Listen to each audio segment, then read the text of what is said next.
Hey, RetconRaider here, and welcome back to Baldur's Gate 3.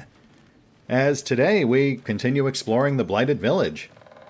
And just real quick, I'll go ahead and note that I did go ahead and loot the area in and around the mill off-screen. I figured I'd just record anything interesting we found, and for the most part it was all vendor trash, with a couple of consumables and food items. So nothing really worth screen time, I think. But you can see everything we found right here. One thing we did not find, however, was Root's backpack, which he promised to us, completely unsolicited. So I have to imagine that's down here. I have not gone down here yet. We'll check that out real quick, and then after that, I guess we'll finish canvassing the rest of the village. I think we're pretty well committed to just wiping out the local goblin occupiers. They haven't really given us much reason to go easy on them. Especially not with Fezzik talking about taking hostages and all. And there's our backpack with a heavy chest as bonus. Very nice. Let's see what we got.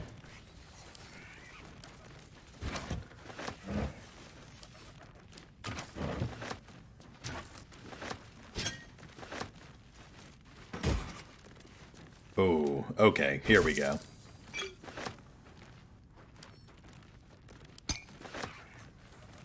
The Speedy Light Feat. Speedy sparks. When the wearer dashes or takes a similar action during combat, they gain 3 lightning charges. +1 athletics.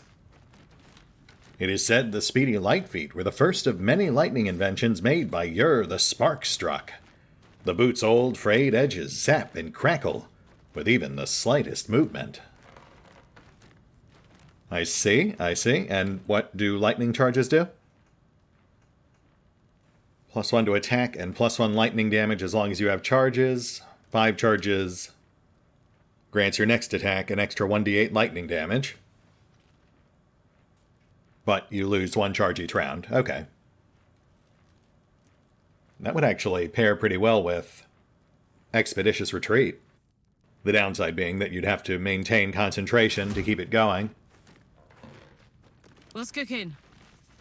We'll toss those to Karlach for now. Not sure how much use we'll get out of them, but it's a nice option to have. There may be cases where we need her to dash into combat. And when she's frenzying, she'd still be able to attack afterwards, so yeah. I could see some potential use there. That aside, the boots of Gordon Lightfoot are clearly perfect for a character with a ribbon of darkness. No rest for the wicked, I see. But who still yearns to walk down that carefree highway. No time to rest. Pretty solid find, and we haven't even checked the pack yet.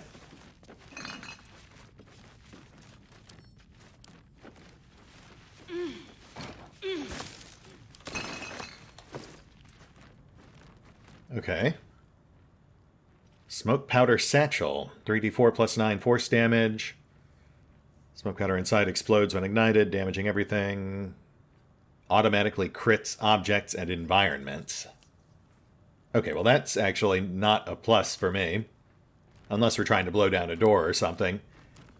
One of the main things that discourages me from throwing around area attacks too much is the potential collateral damage. Still, a nice, fun toy to play with.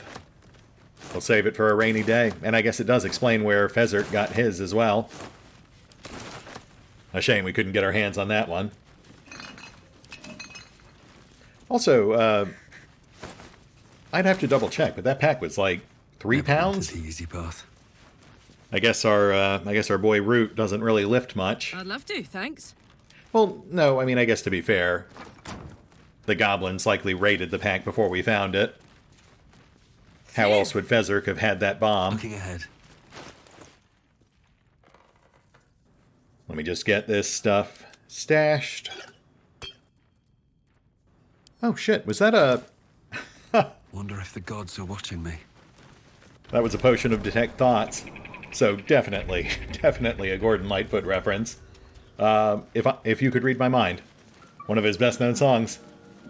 A million billion points to whoever snuck that in. Anyway, as I was canvassing the area around the mill, I noticed a few highlights, starting with this, what is very, very clearly the ruined Temple of Selûne we've been hearing about, which has obviously now been co-opted by the goblins. I also noticed that apparently we can leap down this precarious cliff, which would be painful, but would also put us right here on... Oh, hello there. Didn't see that before. But yes, it would put us right down here on the other side of this natural bridge, which would let us sneak right into their camp, should we so choose. Though I don't think we'll actually be doing that, since it would be a one-way trip. And we've already gone through the trouble of setting up Slaza as our inside gob. Aside from that, I noticed a few alternate entrances we could have used to approach the Fezurk fight. None of which, of course, we ended up actually using. We just walked up and talked to him. But, as always, I do appreciate them giving us multiple options or avenues of approach like that. They really put a lot of thought into the encounters I've seen thus far. I hear it gets a little wonkier later down the line. Oh, hello there. But we'll worry about that as we get there. Ooh, rune circle. Alright, so yeah, I think at this point we are pretty much committed to wiping out the Gobos, at least in the Blighted Village. I believe that's actually a requirement for Zevlor's quest, if we end up escorting the Tieflings from the Grove to Baldur's Gate. I mean, we'll try to talk their leaders down peacefully, if at all possible, but based on everything we've seen thus far, I think it's pretty clear these are pretty unrepentant villains. So we will treat them thusly, at least the guys in this occupied village near the piles of dead travelers. With that in mind, we'll hit the pause button on looting for the moment, at least until we finish sweeping the streets here. And then, once we're sure we've got the place to ourselves, we'll... You sniffing where you ain't ought to be, friend? Might have to take that nose. As the symbol glows, power courses through you. Authority. Yeah, we'll just skip the foreplay, jump right to the action.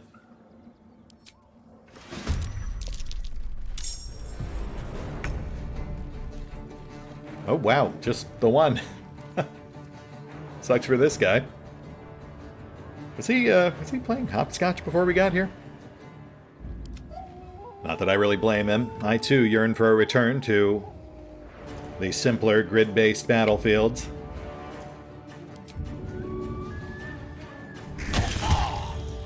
Free move's fine and all, but it makes for a lot of fiddly micromanagement. Talk to me.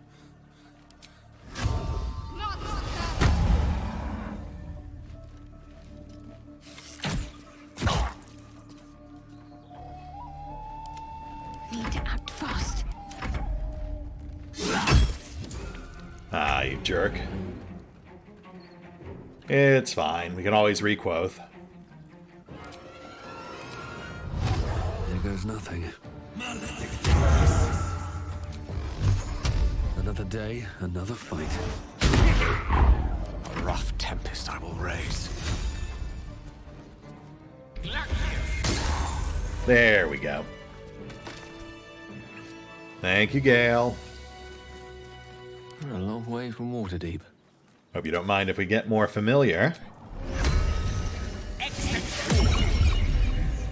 Can't give up now. At the ready. And make sure we've got this.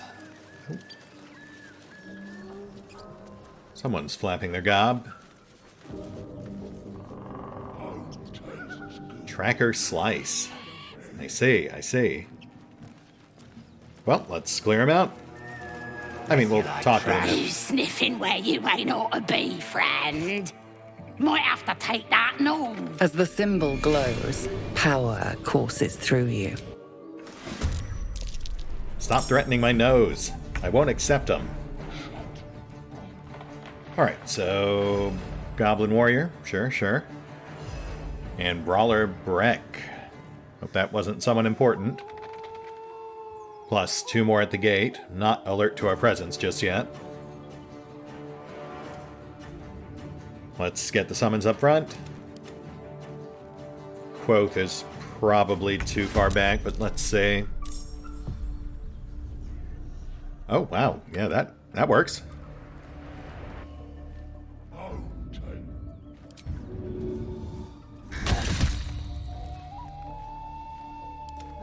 These guys are easy, so nothing fancy. Just a quick slice of life. 2 left. What's the plan? We'll also try to tag in the guys at the gate when we get the chance.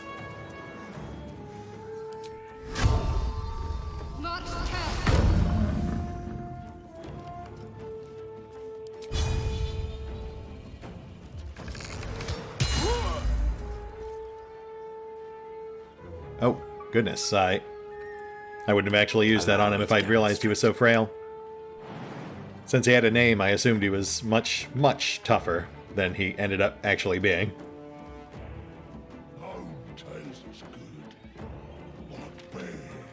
Easy.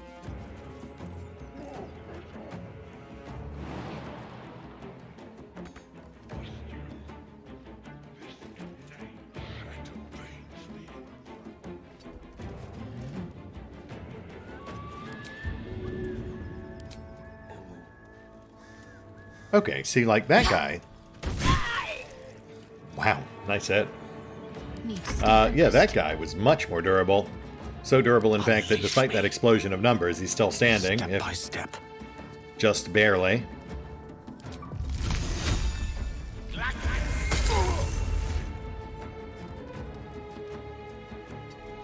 Got to concentrate. Though, in his defense, Breck did end up surviving the round. So, he gets 1 shot at dealing some damage.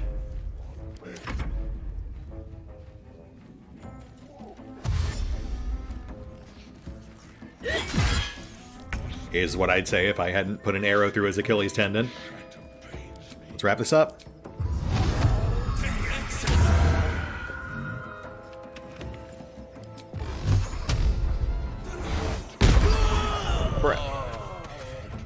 Best be on my way.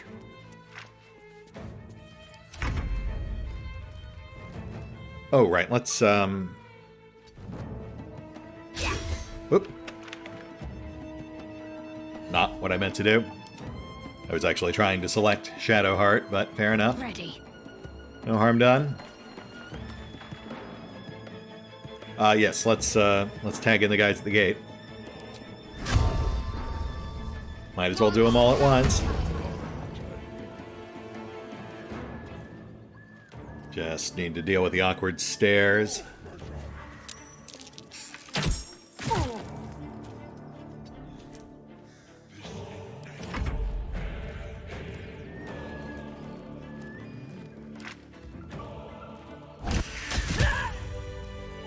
Summons up front. Summons mostly up front. Yes, there we go. Victory is assured. And just in case that guy could reach us.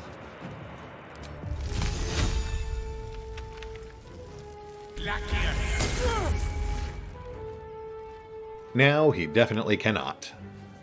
Gods, it's hot in here. Though, as we saw with Fezzik, not being able to reach us does not necessarily mean not being able to attack us. This'll help. Okay, well, now that guy can't attack us. Time to push my luck again. Oh, and the other one didn't take an action. At the ready. Weird. Maybe they were surprised.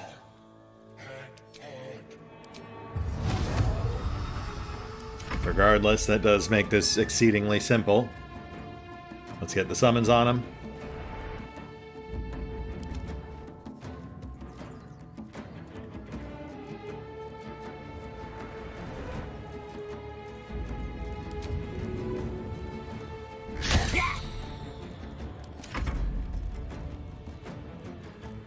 No blind, but that's fine. Solid hit from Rex. Let's end this. Now the range support.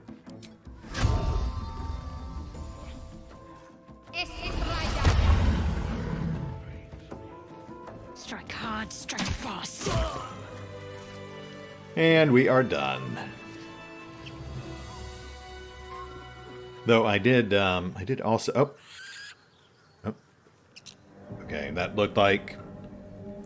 I think we briefly glimpsed health bars there. Oh, no, maybe that was just random destructible terrain. Ah, I see. Oh, that is a slight step up from goblins. And yeah, I'm going to go out on a limb here and say these guys are pretty irredeemably monstrous. I have to keep going. But, you know, I might be misreading, so let's make an approach. Tastes like chicken. No chicken. Tastes like fish. Gentlemen, contain yourselves. This quarrel sours our feast. Besides, tastes like pork. And what surprise is this? Brothers, look here. I have eyed yet another prize. Fortune favors our bellies. Stranger, be you friend or food. The mark is her measure. Show us the brand of the absolute. Yes, of course. But before I do, may I just say I've never met an ogre who's quite as well-spoken as you. Am I not astonishing? A robust diet makes for a shrewd mind, you see. I am a gourmand. Right. And you, a delicacy. Unless you bear the mark, of course.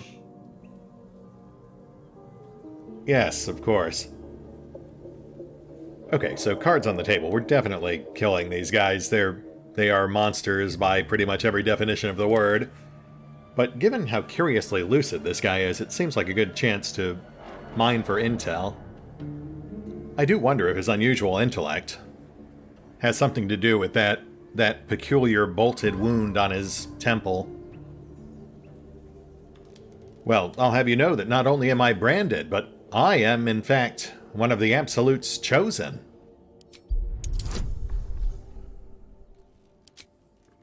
Which, as far as I'm aware, is technically true. We are, in fact, the Absolute secret weapons. We've just gone AWOL is all. Nice. Indeed. How regrettable that your meat must go unsavored. Food? Food. Not food. Friend. Indeed. And I can't help but notice, friend, that you don't seem to bear a brand of your own. I've no use for the Absolute, or any god. I follow two masters only, gluttony and greed. The goblins understand my appetites. They sate my hunger for gold, and the rest sate my hunger for meat. Boss goblin give gold, we check brand. Good deal. No talk. Interesting. I wonder what we could actually get them to do. I mean, ultimately, we'd still want to kill them or get them killed, but that does open up possibilities.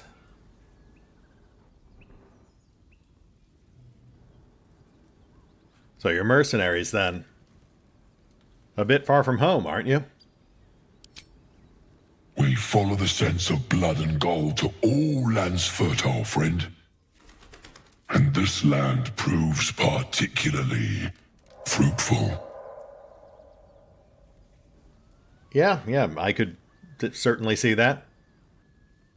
You know, as the chosen of the Absolute, which is what I am, I could probably make better use of you than the goblins. What do you say?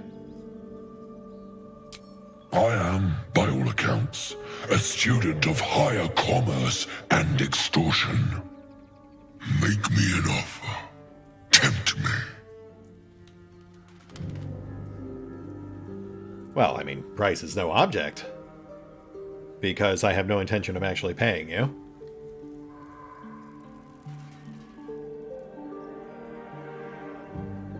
But what do you say to 1,000 gold?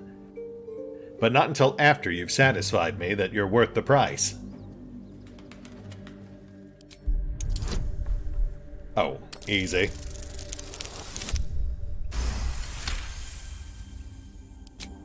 I twice played serenade to my ears, my tasty kibble. We have a bargain. Take my bone horn. One blow, and the ground will quake with my family name. Use it when the need arises, and never a moment before. Ogre kill everyone around, then Ogre eats them. Well spoken, indeed. Ogre kill everyone around. Indeed. Oh, Lump. So smart and yet so unwise, otherwise you'd know to watch your back, conserve your ammo, and never cut a deal with a dragon. We will keep close. When you are ready, sound the horn. Yeah. See you soon. And they exploded. Lump's war horn. Sound this horn to call Lump's frenzied band of ogres. They will feast on anyone they can get their hands on. But if you've made a deal with them, they will make an effort to spare your party. A simple horn belonging to Lump the Enlightened. The mouthpiece is crusty with chunks of dried food.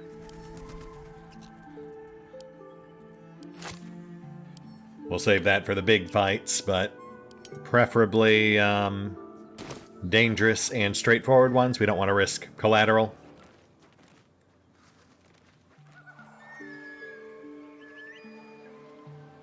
Okay, I think that's it. I believe we've now cleared all of the immediate threats inside the village walls. So let's get back to looting. And of course we'll also chat up our living impaired friend over here. Oh, interesting. Right, yeah. Okay, so we could have, if we had actually ended up fighting them, we could have smashed that beam to drop debris on them.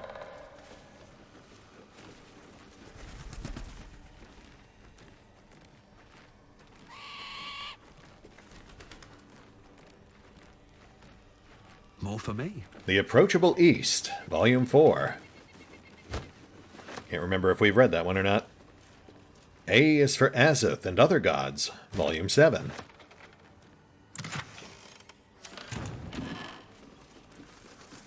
A is for Azoth and Other Gods, Volume 3. And 1. Nice. Okay. I actually really like those. They're short, amusing, and to the point. They're a nice little primer to actually help you legitimately remember the gods of Faerun. The Folly and the Fall. A is for Azoth and Other Gods, Volume 11. Nice. Old school book. Okay. Someone's diary. Might explain what happened here. Yes, that is precisely what we're looking for. Lore objects that'll help us figure out what happened here.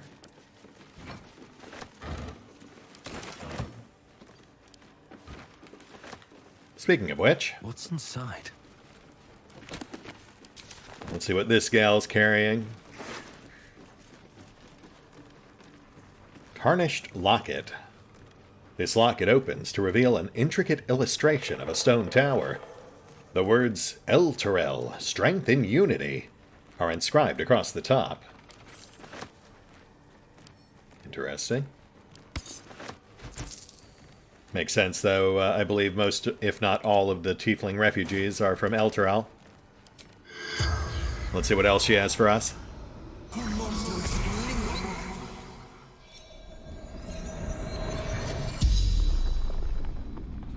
The tiefling's corpse stirs with the spell. You realize the tiefling's body has been torn open by huge hands. I actually don't notice that, but I'll take your word on it, and I'm glad that you weren't more graphic about it. Thank you. Tell me, what brought you here? Strange warriors. Gold skin, silver blades. That would be our Gith patrol. You saw them then? Where? Mountains.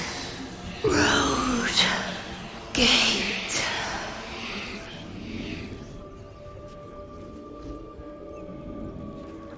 I don't suppose you found anything of note? True sight. No coin. True sight? Not entirely sure what that means. I mean, I'm familiar with the spell, but...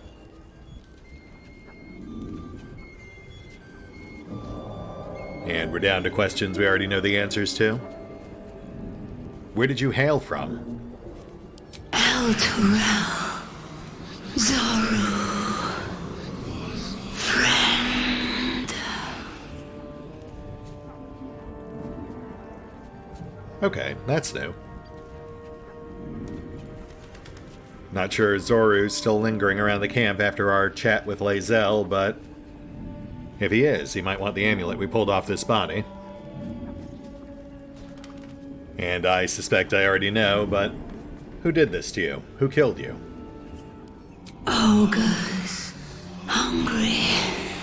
Bloodied. Screams. Yeah, that tracks. Well, rest assured, Nameless Tiefling, you will be avenged. You know, eventually. That might be worth a look. Oh ho, I agree. That is worth a look. But not until we're done sweeping this room.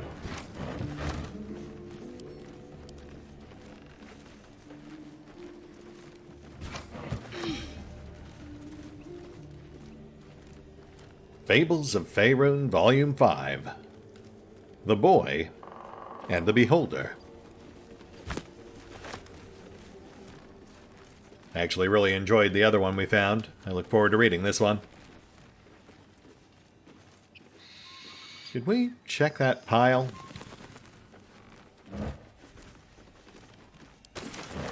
Oh, let's dump the excess.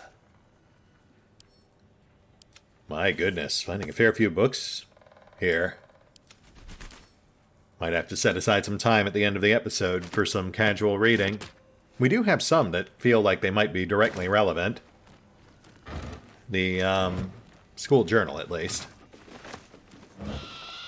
We'll see how we're doing on time once we've finished clearing the building.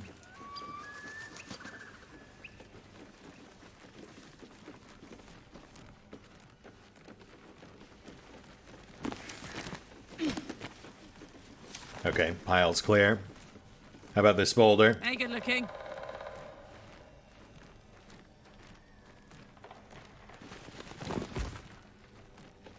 Just don't want to leave any stones unturned. If you insist. Never a dull moment. Something good here, I hope. Moving in. Let's check the exterior. See what else we can dig up.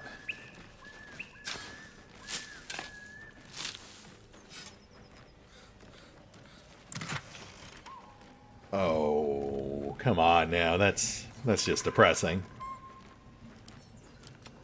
But more for the Horde. Always nice.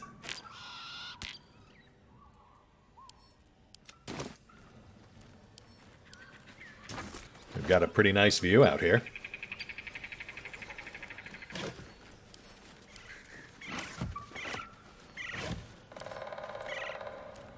Let's have a quick peek, see what we can see from this ledge.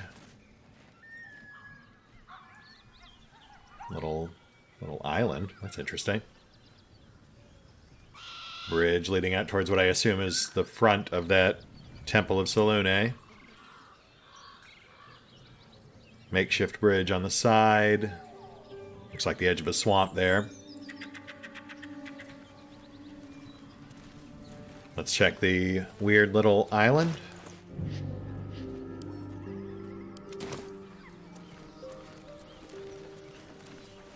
Volo's Guide to Baldur's Gate. And a backpack. With some assorted foodstuff and a healing potion. We'll take that.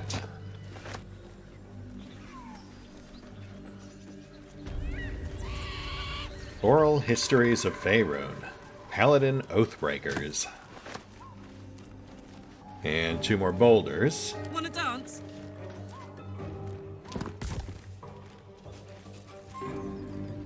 Let's get going. Damn, it's good to be alive.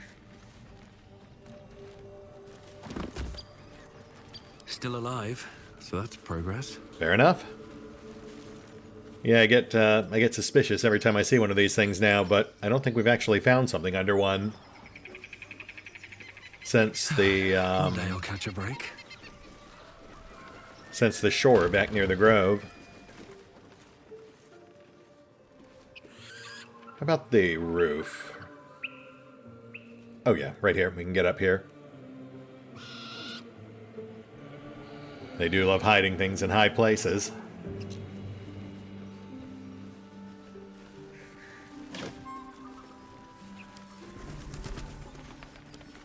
I bet that'll fit in my pack. We have that dead goblin too. I don't think I ever looted that. Game marks as faded as the memories of the children that played them. Wonder what became of them. That's an awfully loaded question, buddy. You sure you want an answer? Missing poster. Missing children. Maggie Terrans, Marcus Terrans, Mathan Deach, Rochelle Kirk. Yeah, that sounds about right.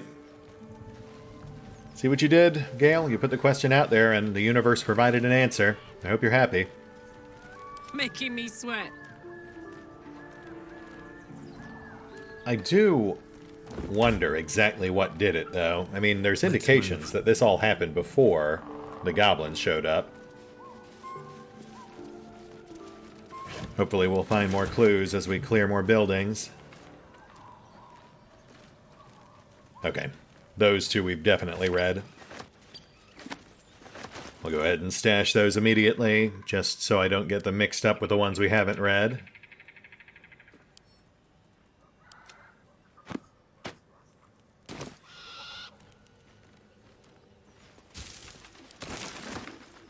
Let's see. More for me. And how about this well over here? Apart from an overgrowth of moss, the well looks unremarkable. Yeah, I sincerely doubt that. Wells in ruined villages almost always hide some sort of sinister secret. We have to go deeper.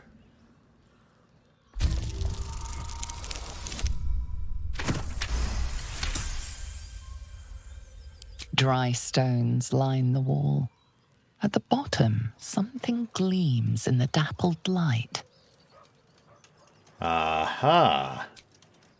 Terrors may indeed stalk the shadows, but yonder, a glint of gold.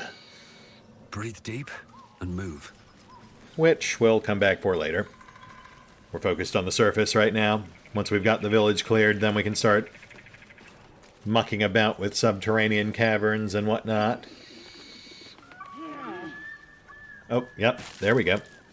The upper part of the tower. Though we may also have other things hidden up here somewhere, so let's make sure we poke the nooks and crannies.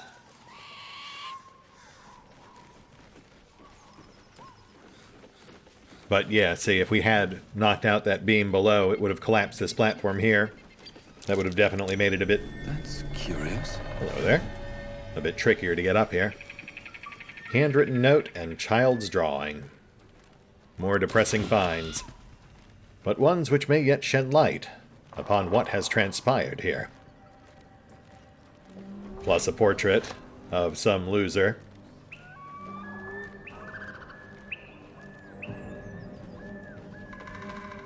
Alright, I'll bite. A glowering mercenary occupies this portrait. The artist has rendered his pained yet compassionate gaze in devastating detail. Sounds divine. Into storage it goes. I have actually heard that apparently there's no house or, like, home base that we can acquire in this game. That really feels like a huge missed opportunity. You know, every time I pick something like one of these paintings up, or some unique decorative statue or something, the first thing I imagine is how good it might look hanging on a wall or decorating a shelf in our eventual keep or keep equivalent. You know, even our camp, which I did want to decorate, it turns out is pseudo-randomized depending on where we access it from. You know, I started decorating it off-screen, but then the next time I went to access it, it took us to a different camp where, you know, the decorations, of course, didn't stick. No traps. The only things that were carried over were the things that were in the main storage chest. So I just scrapped that idea. I picked everything back up and put it all back in storage. It's just one of the many puzzling decisions they made with this game. I mean, even ignoring the D&D games, both of the previous Divinity Original Sin games had player housing. You know, you had the ship in the second game, and you had the house at the end of time in the first one. Players like having a place where they can stash and organize and display all of the stuff they've hoarded. So that's what the moss-covered key's for. Which nets us Haste Helm. A magic helmet that grants smooth start. At the start of combat, the wearer gains momentum for 3 turns. The helm throbs when violence is near, filling the wearer with the compulsion to act. Oh, that's actually not bad at all. I mean, it's not the best item in the world, but considering that Karlach often has a hard time getting into combat her first round, that'll make it slightly easier. Though it does come at the cost of our con save bonus, but that's fine. We'll hand that off to Shadowheart. And I guess we'll hand the helm to Gale? Lovely day, this. For now. I mean, yeah, logically speaking, he's better off with the helm since it actually comes with a benefit, but I don't know, that cap looks pretty good on him. We'll keep the hat on him, at least until he has to eat it. Or until someone hits him with a dex targeting attack that would have otherwise missed him. Then I'll feel silly and I'll put a helmet on him instead. Shouldn't have wished to live in more interesting times. But such is the price I pay for fashion. Open up.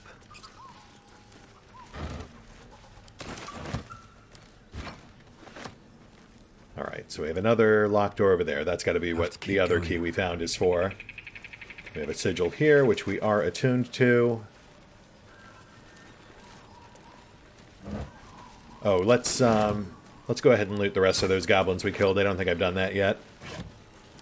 We'll do that. We'll secure the little courtyard. But I don't think we have time to do another entire building.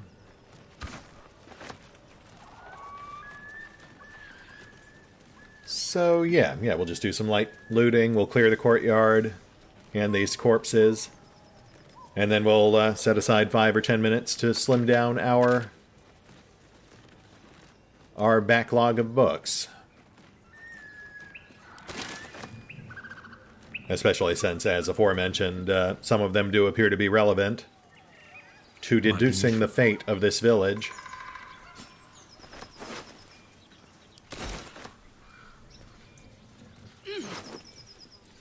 Poison, nice.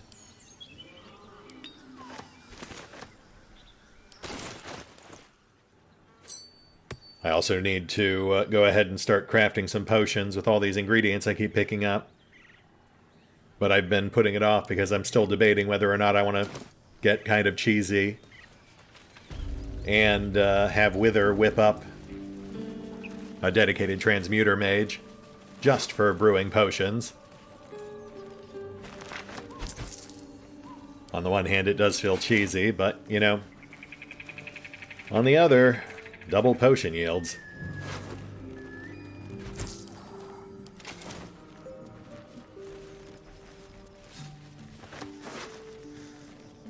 Nothing all that notable on the corpses, just a fair bit of vendor trash and a few minor consumables.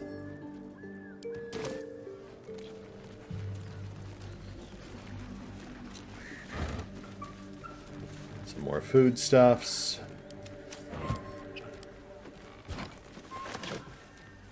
Disarm kit. Though I will say we're starting to stack up a fair few lockpick and disarm kits at this point, since they are no longer expended on a successful check. And we just don't fail that many checks.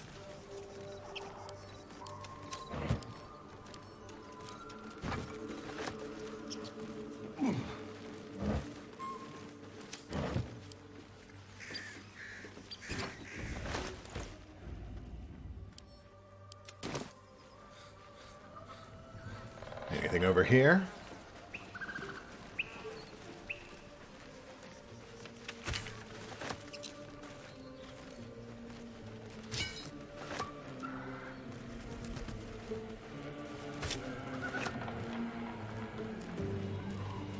And courtyard clear. So we've got some sort of shop here. We've got like blacksmiths or something over there.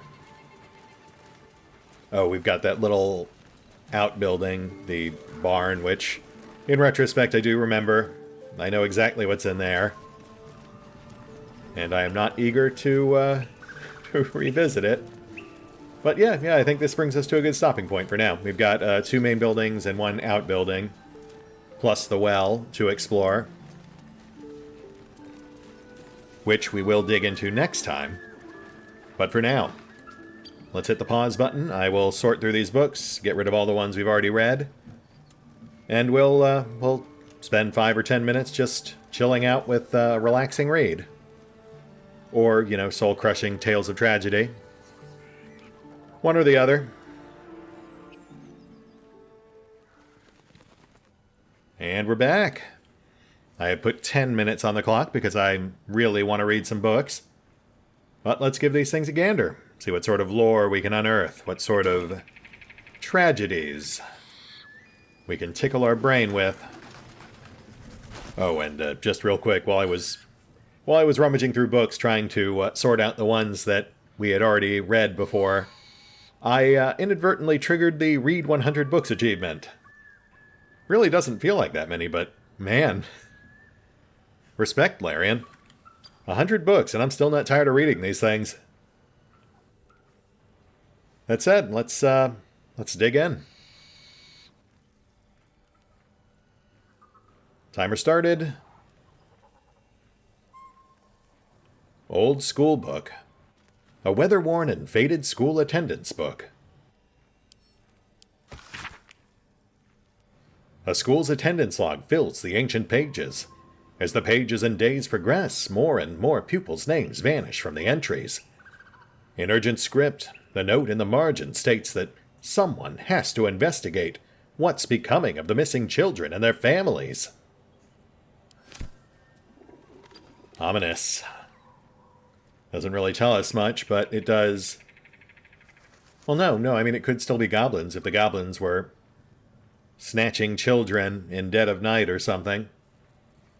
Perhaps to convert them into followers of the Absolute.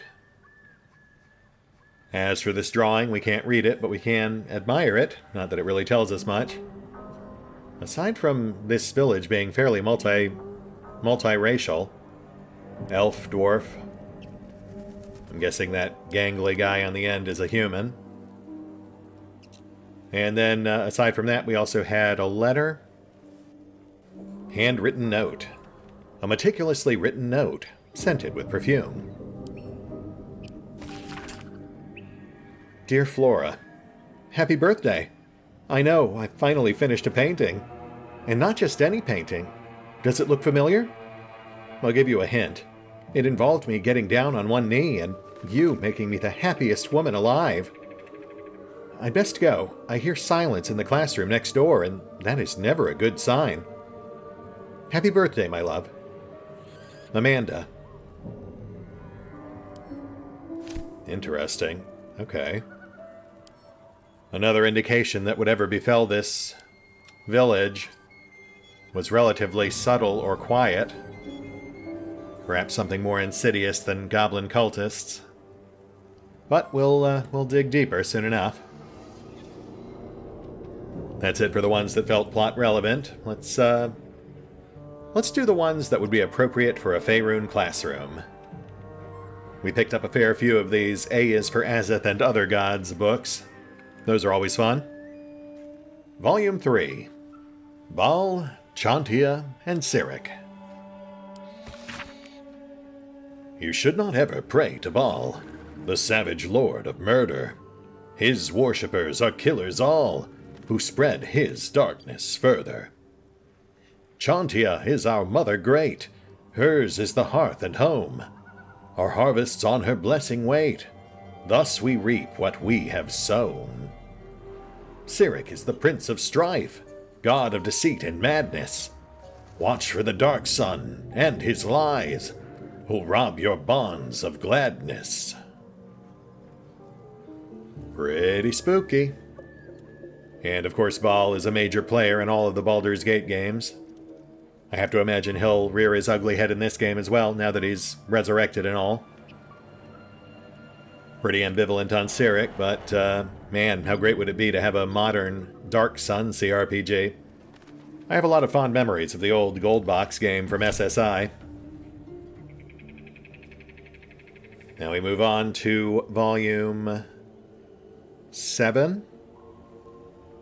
Lyra, and Loviatar. Lyra, Lady of Deception, the goddess who wears many masks. Invoke her name, avoid perception, she hides your lies and secret tasks. For joy to Lyra you must call, then worship her through soul-felt dance. So find her presence in fest halls, do not give idleness a chance. Loviatar's pleasure is your pain, your scars an offering. Scourge or candle, whip or cane, can your devotion bring? I mean, it feels kind of hinky to include that one in a children's book, but sure, I appreciate your thoroughness. Volume 11, Selûne, Shar, and Sylvanas.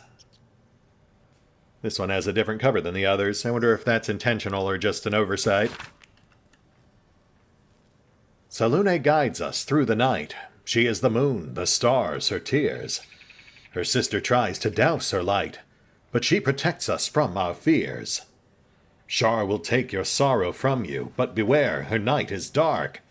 She'll hide your pain, and secrets too, and all your joy, and all your spark.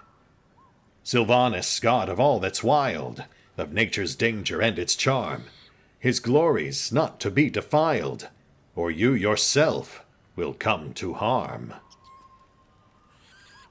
Now that is interesting.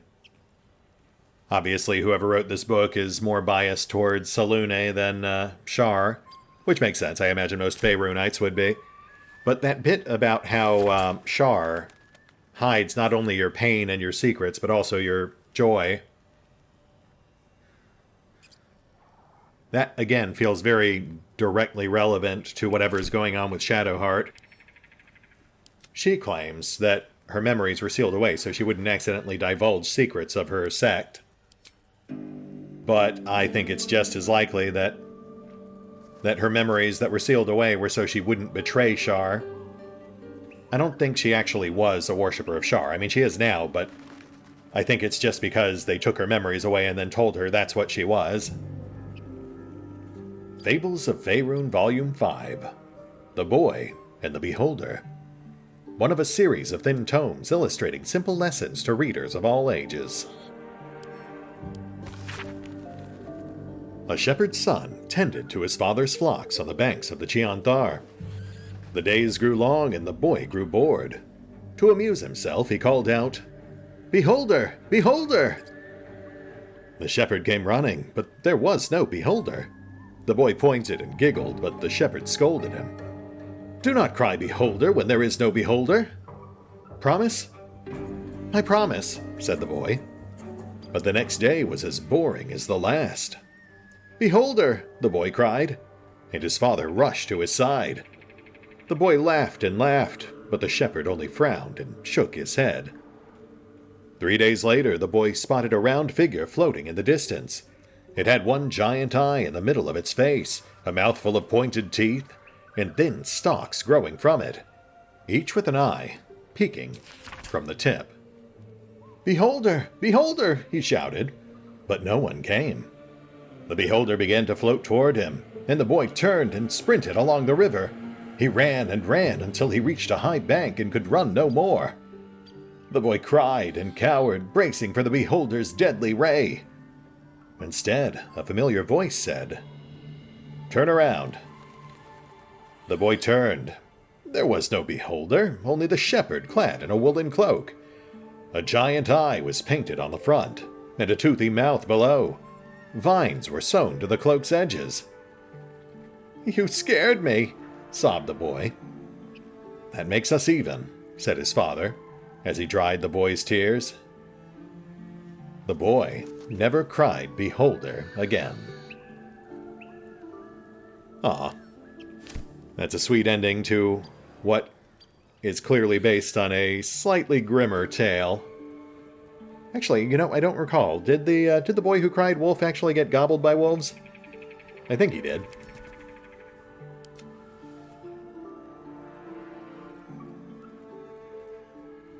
Alright, let's do this one.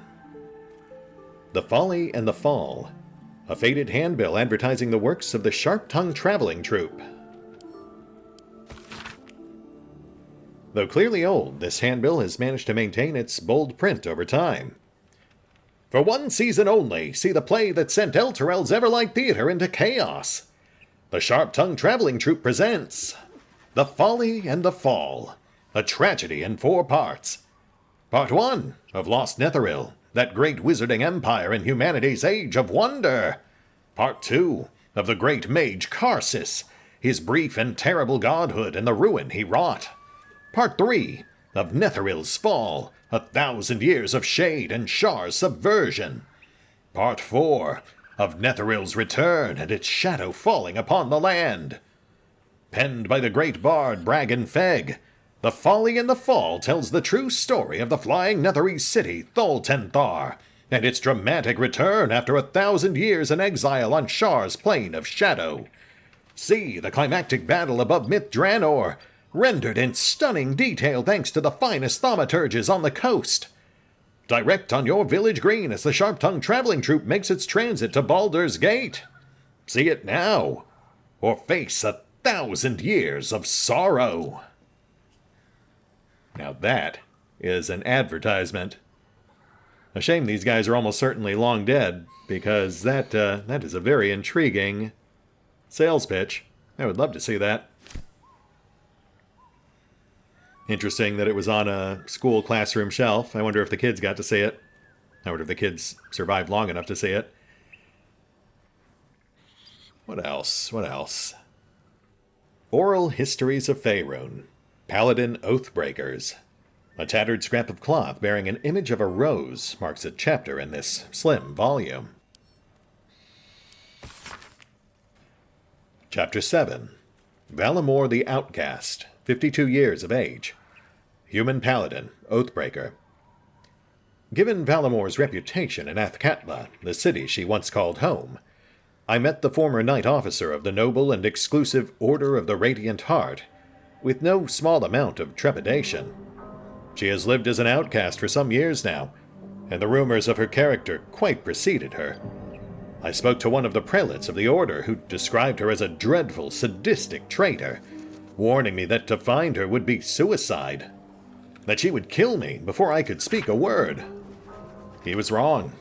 When I finally tracked her down, we spoke for hours, and I left with her blessing to share her story. I will not disclose our meeting place, as the Order punishes those who violate their vows with beheading. Of course I regret it. Breaking an oath isn't going back on your word. It's not an ethical quandary. It wrenches out a part of your soul. Before, I would call on angels to fight alongside me. I could banish fiends back to the hells and demons to the abyss, all with a thought and a prayer. I lost my voice. I speak, but this isn't my voice. It's an echo, a whisper. Tell them this. Most days I wish I'd died rather than breaking my oath. But I'd never take back what I did. What I refused to do. Damn the Order. Service becomes dogma. Obedience was virtue. To question was sin. Justice and duty are uncomfortable bedfellows. And eventually, they make bastards of us all. Harsh, but fair, yeah. I mean, that is the downfall of many a supposedly lawful individual or organization, at least in realms where they're divinely mandated or divinely enforced. We saw plenty of that back in Wrath of the Righteous, which we will be getting back to. Less certain with Kingmaker at this point, it's been so long, but it is still on my list. There are just so many games, you know, so many elaborate cRPGs to dig into. Present company very much included.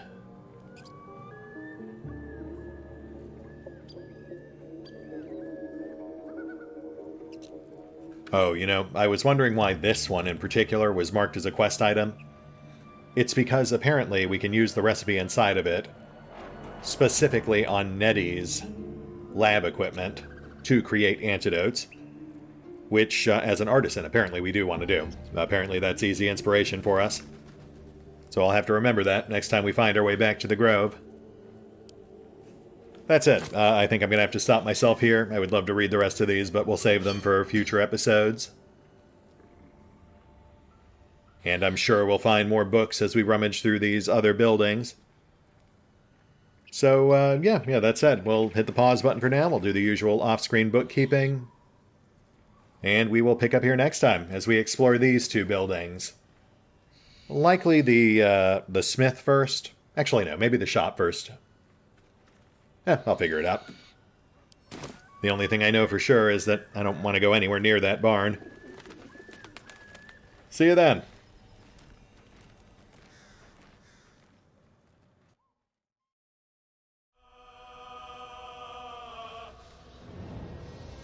Oh, and special thanks to the Raiders, the fine folks who help make these videos possible, including but not limited to Revenant, Alois, CrowkingLoR, Dragon Matrix 7, Drakiith, V23, EgonAlter, Exsellsior, Gottlieb, James Trimmier, Kazorm, Mark Giemza, Nathan Welch Jr., OverlordPherom, RandomPassrby, RobbyB, Rowan Church, Tomasz Piątkowski, Triphoppenskip, and Valinrook.